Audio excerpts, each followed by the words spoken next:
성함이 없는 재물에 소망을 두지 말고 오직 우리에게 모든 것을 부히 주사 누리게 하시는 하나님께 두며 선을 행하고 선한 사업을 많이 하고 나눠주기를 좋아하며 너그러운 자가 되게 하라.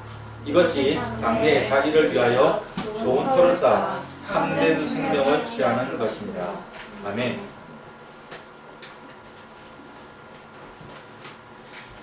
오늘 우리가 디모데전서 제가 지난번에 성경 볼 때 성경 읽을 때 한번 잠시 설명했는데 오늘날로 보면 이 터키 지역인 터키 지금은 이제 이슬람국인데 터키 지역에 옛날에는 그 동네에 에베소라는 동네가 있었습니다. 그 지역에 거기에서 목회를 하던 디모데에게 바울이 보낸 편지의 일부분입니다. 당시 이 에베소는 캐나다와 비슷한 굉장히 많습니다. 제가 이 본문과 관련 예전에 설교를 하면서 여러분이 설명 한번 드린 적이 있습니다. 원래 이 터키 이 지역은 유럽으로 넘어간 지역이 돼가지고 여기서 그 헬레니즘 문화가 제일 처음에 먼저 발달했고요. 세계사 기억나시죠? 그 다음엔 로마 제국이 그 지역을 점령해서 로마의 문화가 같이 또 번성했고요. 그 이후에 지리적인 요건 때문에 많은 다른 지역의 사람들이 빈번하게 오고 가는 왕래가 빈번한 곳이었습니다. 그리고 그 사람들이 지나다 보니까 여기 살만하니까 그래서 정착해서 사는 이주민들도 많았습니다.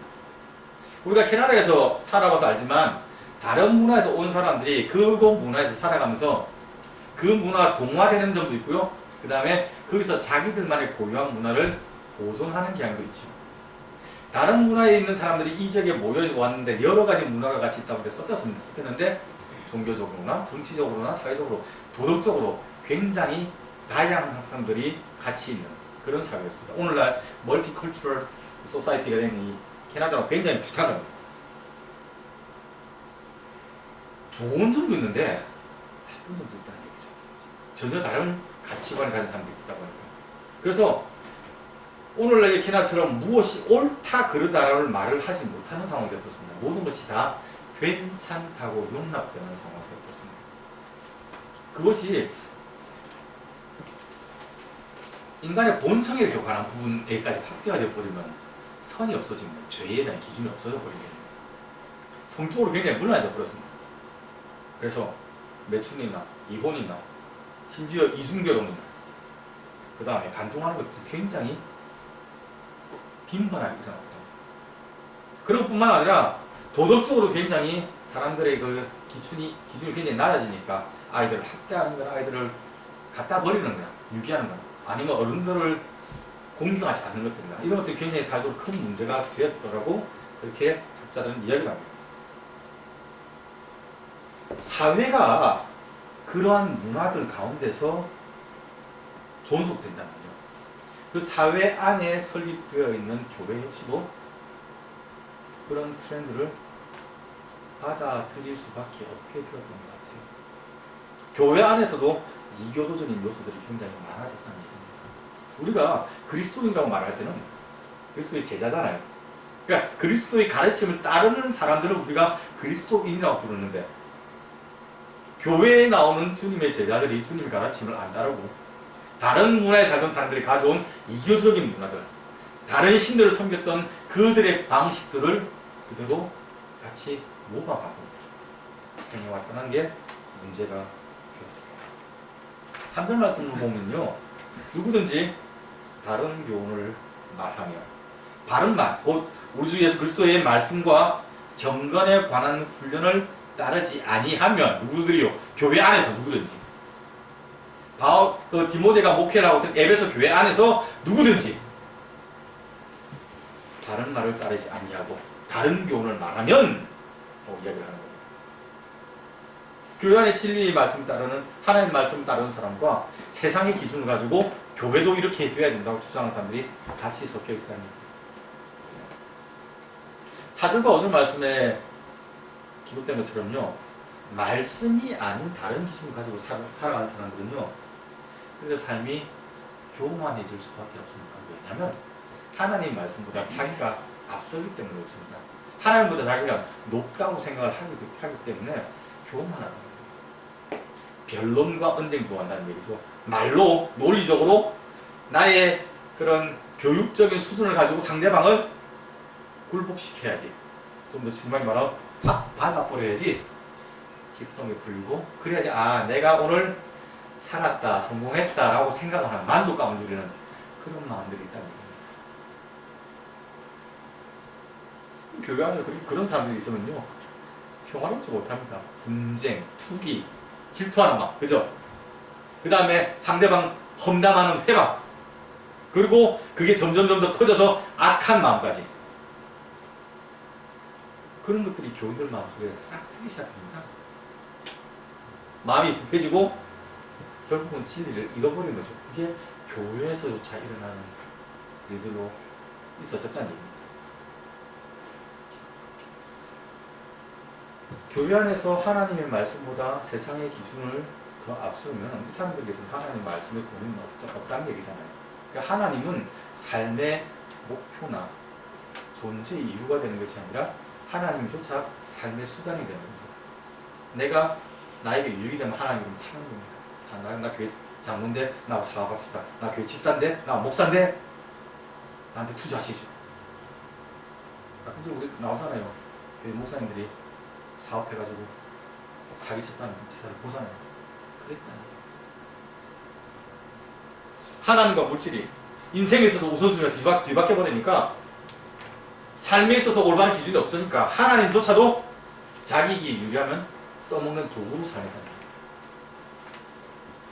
그러나 오늘 우리가 이 본문에서 바울은 하나님 말씀 가운데 거하는 사람, 경건한 사람은 세상 사람들과 분명히 다른 기준을 살아야 된다고 강조를 합니다. 17절 말씀요.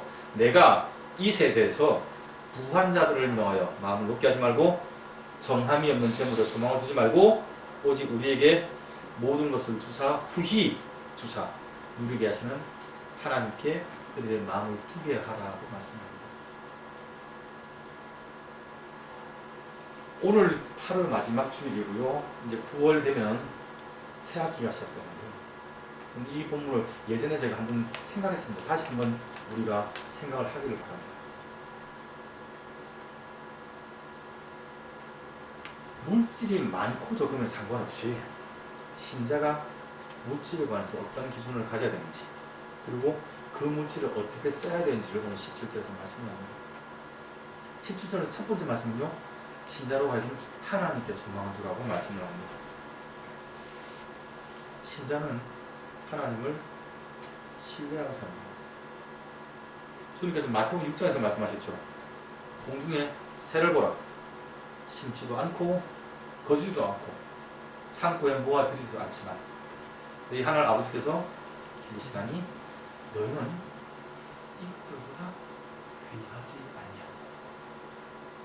마태복음 6장 26절 말씀. 여러분, 주님 마음 이해되십니까? 너희는 이것들보다 귀하지 아니하냐. 새와 비교할 수 없을 만큼, 들에 핀 꽃과 비교할 수 만큼 너희는 존귀하다 말씀하시는 겁니다. 너희가 얼마나 귀한 존재인지 아냐? 주님께서 가슴 벅차게 애타는 마음으로 말씀하시는 겁니다. 너희는 이것들보다 귀하지 아니하냐. 우리가 하나님의 형상으로 지음을 받았고 천사들도 부러워할 만한 존귀한 존재로 하나님 높여주셨는데, 우리 성주 아담이 범죄하지 않습니까? 그래서 죄로 말미암아 하나님과 관계가 끊어서 죽었는데, 그럼 그렇게 살다가 죽어야 되는 존재임에도 불구하고 그냥 지옥 가서 끝나면 되는데 하나님께서도 그걸 못 보시겠더래요. 그래서 주님 보내셔서 십자가 지게 겁니다. 우리 살리려고요. 그만큼 우리가 하나님에게 존귀한 존재라는 얘기입니다. 내가 너를 사랑한다. 내가 너를 사랑한다. 너는 나에게 귀하다. 우리 말해도 근데 그게 와닿지 않습니다. 티네이저들 아이들이 그랬죠. 부모님이 사랑해 하면 글쎄 건성으로 대답하지. 역시 친구가 소중하고, 네, 이성 친구가 더 소중하고. 안 쳐다보셔도 돼요. 원래 그래요, 그 나이 때는. 그리고 걔들은 우리 마음 몰라요. 좀 철들어야 알아요. 근데 사랑은 하나님 마음을 철들어 모르니까 어떻게 해요? 하나님이 눈높이에서 가르쳐주시는 거예요. 그분의 제가 잘 쓰는 편이죠. 마음을 열어서 심장을 꺼내서 보여주고, 내가 이만큼 뜨거운 마음으로 사랑한다. 로마서 8장 32절 말씀요. 자기 아들을 아끼지 아니하시고 우리 모든 사람을 위하여 내어주시니가 어찌 그 아들과 함께 모든 것을 우리에게 주시지 아니하겠느냐. 주신다는 얘기죠. 하나님께서 우리를 구원하신 이유는요, 다윗의 표현처럼 절망의 구렁텅이에서 건져내신 다음에 오 살았다 감사합니다 하는데 너 다시 들어가 하고 바로 차서 괴롭히는 건 아닙니다. 우리를 건져내시고 죽지도 못하고 살지도 못하게 그냥 있으면서 저기 마치 신기루를 보는 것처럼 무지개를 보는 것처럼 닿지도 못할 그런 희망을 우리에게 주면서 고문하기 위해서 그 주신 것도 아닙니다. 천하 민족들 가운데 우리를 그분의 자녀 삼으신 이유는 우리를 그분의 크신 팔로 안으시고 보호하시고 함께 교제하기 위해서였다고 성경은 말을 합니다. 문제는 우리가 하나님의 사랑도 알고요, 주님의 구속의 은혜도 알고, 성령님께서 때를 따라 주신 은혜와 능력도 알고요, 우리가 말씀대로 살아야 된다는 것도 아는데 삶의 현장에서 하나님을 신뢰하지 않을 때는 많다는 얘기입니다. 직분에 상관없이요, 교회 예수를 믿은 지 오래되고 적게 되고 상관없이 많은 사람들이 눈에 보이지 않는 하나님보다는 지금 내 지갑 안에 있는 현찰이, 내 통장에 있는 잔고가 훨씬 더 든든하게 여겨질 때가 많다는 얘기입니다. 그러나 본문은 오늘 그 우리가 많은 사람들이 신뢰하는 현금이나 부동산이나 백이나 귀금속이나 이런 것에 대해서 뭐라고 얘기합니까? 정함이 없는 재물이라고 평가합니다. 우리가 신뢰할 수 없는 불확실한 uncertain wealth, 불확실한 재물이라고 표현합니다. 사람의 마음은, 사람의 생명은요, 재물에 넉넉함이 있지 않는 걸 우리가 알잖아요. 돈이 많다고 해서 건강하는 건 아닙니다. 물론 돈이 많으면 건강을 더 잘 챙길 수 있죠. 헬스클럽도 끊을 수 있고요, 몸에 있는 것도 먹을 수 있습니다. 그러나 사람의 생명은 하나님 손에 달려 있습니다. 우리가 하나님을 믿는 믿음 안에서 하나님 우리 삶을 인도하시는 여러분 기억하시기 바랍니다. 주님께서 이 사실을요, 누가복음에서 설명하셨죠. 기억납니까? 누가복음 12장에 한 부자가 가을에 추수를 많이 했습니다. 곡식을 너무 많이 거둬들였는데 보관할 자리가 없으니까 새 창고를 지었습니다. 부럽죠? 소득이 너무 많아서 새 창고를 지어서 곡식을 쌓아놓고 그걸 팔아요. 얼마나 좋았을까요? 너무너무 기분 좋아서 내 영혼아, 배 두드리고 여러 해 먹을 양식이 쌓여 있으니 즐기고 마시고 행복하게 잘 살자. 주님께서 그 사람을 뭐라고 평가했습니까? 어리석은 자야. 이 어리석은 자야. 하나님께서 한번 쏟아십니다. 부십니다. 없어졌는데 날아가 버리는데 그 재물을 들고 그것이 전부냐 착각하고 살아요. 하나님 없이도 나는 그것만 있으면 나는 괜찮다고 생각하고 살아간다면 하나님께서 참 멋있다, 너는 참 가난하다고 평가하시는 사실입니다. 기억하십시오. 하나님을 향한 신뢰는 교회 안에서만 필요한 게 아닙니다. 그것이 분명히 우리 삶 가운데 고백되어야 합니다. 하나님을 신뢰하는, 하나님께 소망을 주는, 정함이 없는 재물을 붙드는 것이 아니라 하나님께 소망을 주는 우리의 신앙이 있다면, 그것이 우리 삶의 원리가 된다면요, 분명히 삶의 태도가, 삶의 패턴이 변화될 것입니다. 변화되어야 합니다. 그게 오늘 17절 18절 뭐랍니까? 물질을 선하게 사용하게 된다고 말씀을 하는 겁니다. 18절 보시면요, 선을 행하고 선한 사업을 많이 하고 나누어 주기를 좋아하며 너그러운 자가 되게 하라고 말씀합니다. 신자는 그러한 삶을 살아야 된다는 겁니다. 그걸 가르치라는 얘기입니다.그 마태복음 19장에 한 부자가 등장하죠. 누가 보면 이 부자를 공무원이라고, 관원이라고 소개합니다. 젊었더랍니다. 젊었는데부터 일찍 성공한 사람입니다. 그 예수님께서 찾아와서 물었습니다. 선생님, 내가 무슨 선한 일을 해야지 영생을 얻을 수 있습니까? 우리는 지금 이게 와 다른 표정을 쳐다보고 계시지만 굉장히 놀랄만한 질문입니다. 주님과 대화를 한 것을 보면 이 사람이 젊은 나이에 재물도 많고 안정적인 직장을 구했고요. 그리고 어려서부터 율법을 배우고 실천하고자 애썼던 사람입니다.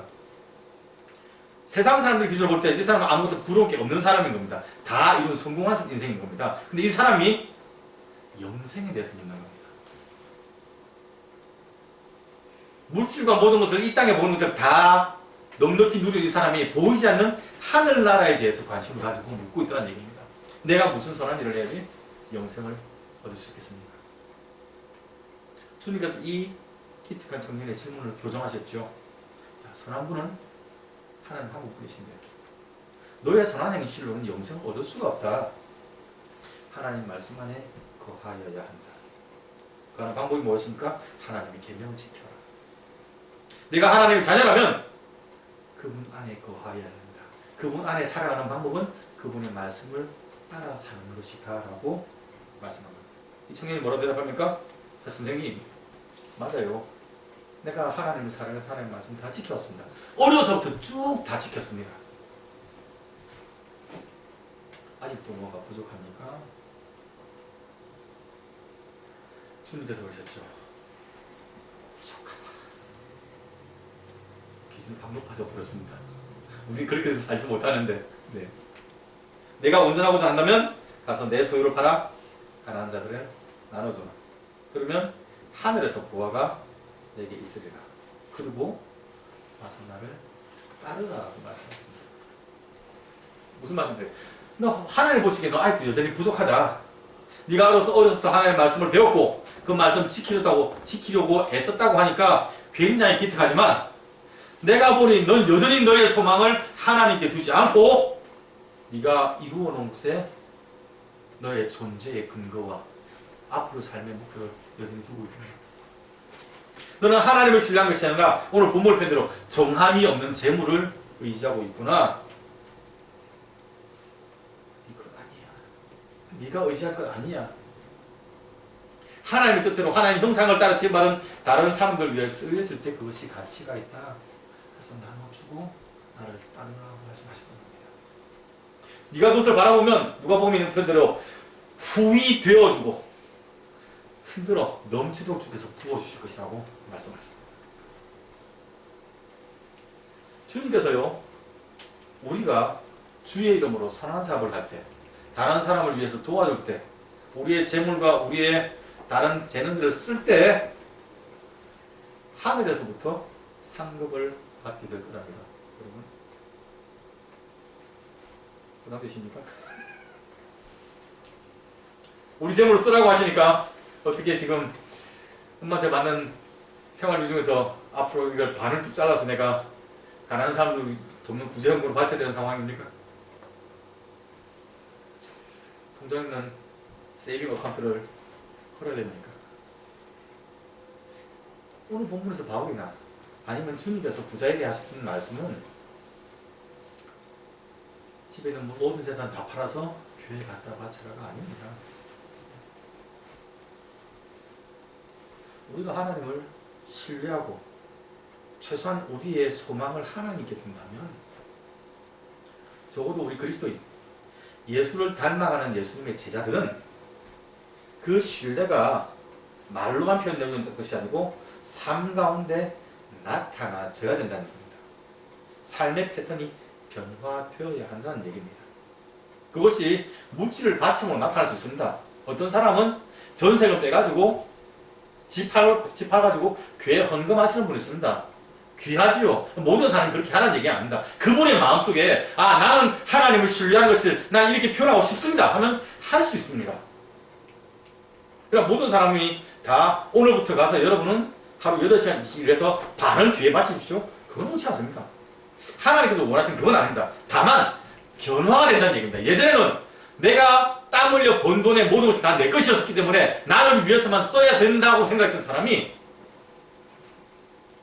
하나님을 신뢰하고 나니까 하나님의 일을 이루기 위해서 내 물질 쓸 수 있다고 변화되는 겁니다. 어떤 사람은 삶 가운데 시간을 바칩니다. 어떤 사람은 삶 가운데 자신의 재능을 헌신하는 것으로 드러낼 수 있습니다. 분명한 사실은 그것이 우리 가운데 열매로 나타나야 된다는 얘기입니다. 예수 믿는다고 하면서도 실제로 그 삶 가운데서 믿음이 나타나지 않는다면 바른 믿음 아니라는 거죠. 우리 지난주에 했던 야고보에서 나왔던 그 얘기 아닙니까? 행함 없는 믿음은 죽었다. 내 기준으로 할 만큼 다 하고 요만큼 하고 끝이야. 나는 이 정도만 하나님 앞에서 나는 완벽해. 바른 신앙 아니라는 얘기입니다. 그래서 성도가 하나님이 원하는 수준으로까지 나아가야 된다는 것이 오늘 본문에서 우리에게 말씀하시는 겁니다. 부자 청년 여러분 기억하시기 바랍니다. 굉장히 모범적인 삶이었을 겁니다. 많은 사람들에게 칭찬받는 삶을 살았을 겁니다. 그러나 사람들이 칭찬하고 자기 스스로가 만족한다고 해서 그게 옳은 삶이 아닐 수 있다는 것을 주님께서 보여주는 겁니다. 아직도 부족하다. 남들이 볼 때는 괜찮고 주님께서 매주를 바라보니 모자랐다는 얘기입니다. 사실 우리 교회 오시는 분들이 지나가 좋은 분들이죠. 네. 여러분 우리 교회까지 오시는 사이에 얼마나 많은 교회들이 있습니까? 그리고 얼마나 프로그램 많고 시설 좋은 교회들이 많습니까? 근데 여전히 우리 교회 와서 하나님 이 교회에서 내가 하나님의 일들을 이루기 원합니다는 그런 다짐하시고 출석하시고 서로를 돌아보시고 섬기시는 그리고 하나님께 예배하는 얼마나 필요한지 모르겠습니다. 다른 조건 안 바라보고 주님 바라보는 시간은 굉장히 중요합니다. 그러나 여러분 기억하셔야 돼요. 그것보다 더 중요한 것 우리의 믿음이 자라가야 돼요.